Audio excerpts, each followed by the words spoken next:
చాలామంది ఇప్పటికి middle class employment ఏమనుకుంటారంటే మా ప్రాపర్టీ ఎక్కడ ఉండాలనుకుంటారు, నా పక్కన ఉండాలని కోరుకుంటారు. నీ పక్కన ఉన్నది ఆల్రెడీ డెవలప్ అయ్యి ఇంట్లో వచ్చేసినాయి, షాప్లో వచ్చేసినాయి, అన్నీ వచ్చేసిన దగ్గర ఇంకేం డెవలప్ అవుతుంది. ఇప్పుడు ఈరోజు హైటెక్ సిటీలో గజం 2 lakhs ఉంది. ఈ 2 lakhs దగ్గర నువ్వు పెట్టి ఏదన్నా ఇన్వెస్ట్మెంట్ చేసినా అది 4 lakhs కావడానికి ఎంత టైం పడుతుంది? దాదాపు 4 lakhs కావడానికి స్కోపే లేదు. ఎందుకంటే ఒకనొక దశకు వచ్చిన తర్వాత స్టాగ్నేట్ అవుతుంది.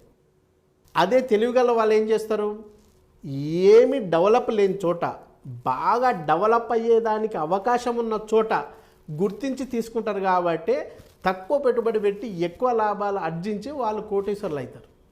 కానీ మిడిల్ క్లాస్ వాళ్ళు ఏం చేస్తారు, వాళ్ళకి దీని మీద సంపూర్ణమైన అవగాహన లేకపోవడం వల్ల వాళ్ళ చుట్టుపక్కల తీసుకోవాలనుకుంటారు. వాళ్ళ చుట్టుపక్కల తీసుకుంటే డెవలప్మెంట్ కాదు, అది ఇల్లు కట్టుకోవడానికి పనికొస్తుంది తప్ప ఇన్వెస్ట్మెంట్కి ఎలా పనికొస్తుంది?